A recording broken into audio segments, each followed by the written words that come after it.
আমরা দেখব যে স্বাভাবিক ক্ষয়চক্র কাকে বলে, অর্থাৎ সংজ্ঞাটি আমরা আলোচনা করব। ক্ষয়কার্যের ফলে উত্থিত কোনো ভূমিভাগ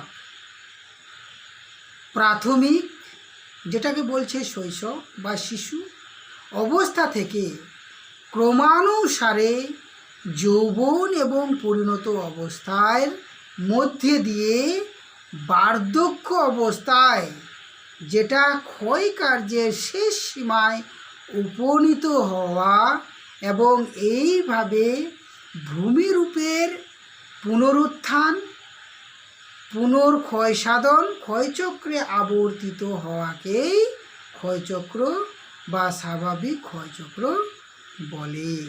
আরও সহজ ভাষায় বলা যায় যে কোনো ভূমিভাগের সৃষ্টি এবং বিনাশ চক্রের আকারে আবর্তিত হলে সেই প্রক্রিয়াকে স্বাভাবিক ক্ষয়চক্র বলে। স্বাভাবিক ক্ষয়চক্রের আবার ডব্লিউ.এম. ডেভিস এর মতানুযায়ী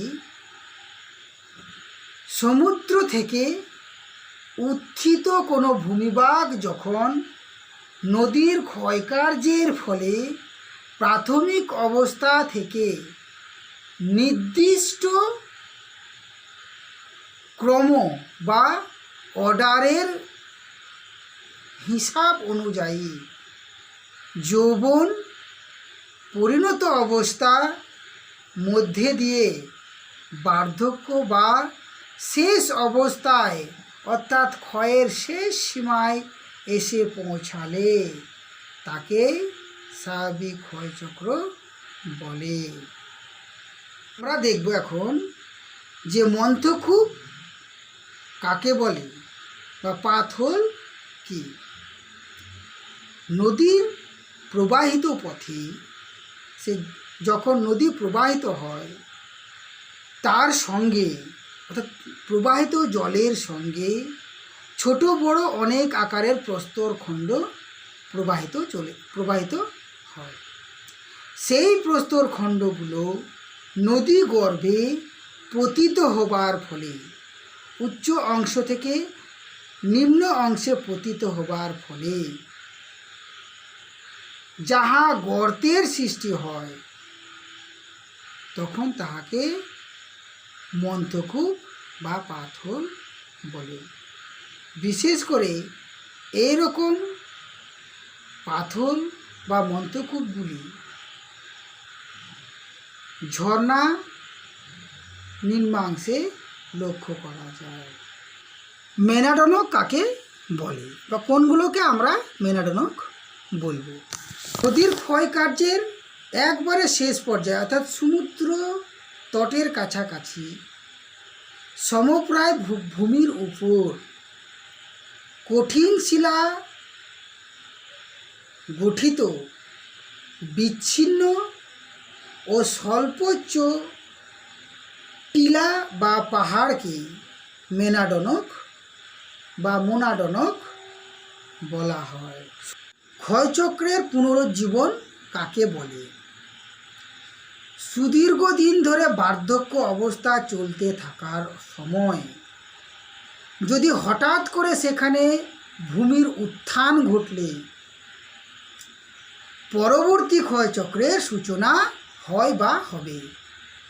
এই অবস্থাকেই ক্ষয়চক্রের পুনরুজ্জীবন বা রেজুভেন্টেশন অফ সাইকেল অফ ইরোশন বলে বা দ্বিতীয়বার ক্ষয়চক্র বা সেকেন্ড সাইকেল অফ ইরোশন বলা হয়। বাজাদা কাকে বলে? স্পেনীয় শব্দ বাজাদা এর অর্থ হলো ঢাল। মরুভূমির জলধারাগুলি পলি বালি সঞ্চিত করে বা পলল শঙ্কুগুলি পরস্পর যুক্ত হয়ে মৃদু ঢাল সমভূমি গঠিত হয় এবং প্লায়া হ্রদ সমভূমিতে মিলিত হয়।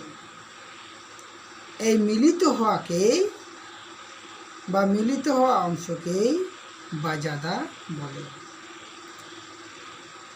ইহার ঢাল 1 ডিগ্রি থেকে 10 ডিগ্রির মধ্যে হয়ে থাকে। তারপরে পেডিমেন্ট কাকে বলে? পেডিমেন্টের অর্থ হলো পাদদেশ, অর্থাৎ পর্বত বা পাহাড়ের নিম্ন অংশ, এবং মন্ট শব্দের অর্থ হলো পর্বত, অর্থাৎ পর্বতের পদদেশীয় সমূহ।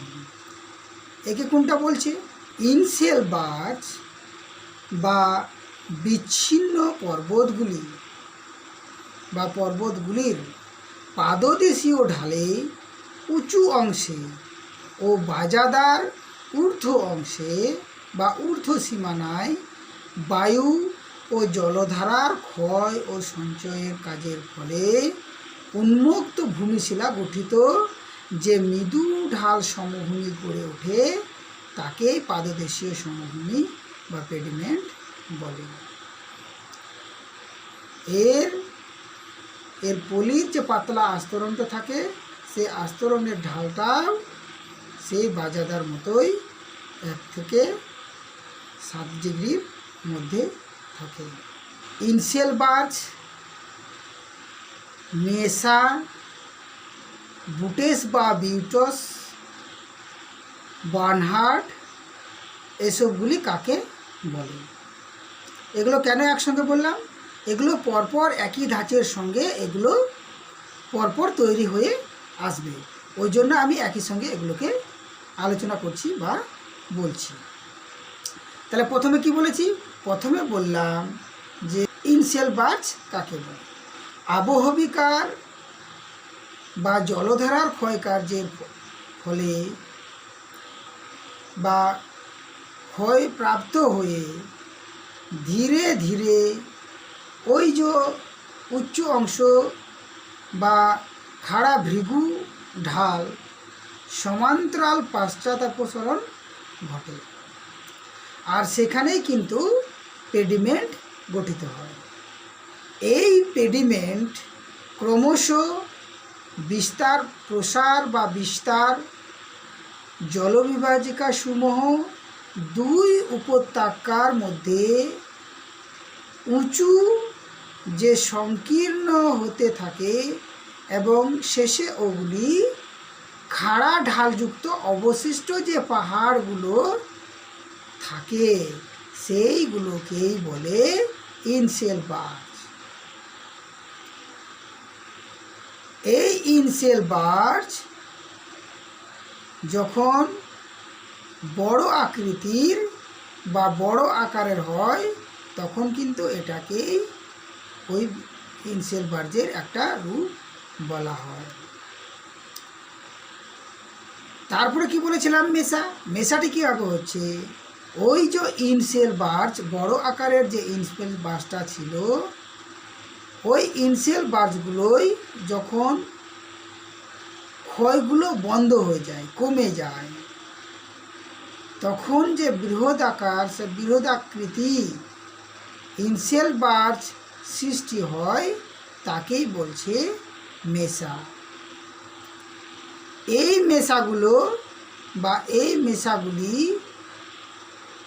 যখন অনেক দিন ধরে বা অনেক সময় পরে যখন আবার ক্ষয়কার্য শুরু হবে, ওই ক্ষয় কাজের ফলে ছোট বা ক্ষুদ্র ইনসেল বার্চ গঠিত হবে, ছোট ইনসেল বার্চ গঠিত হবে।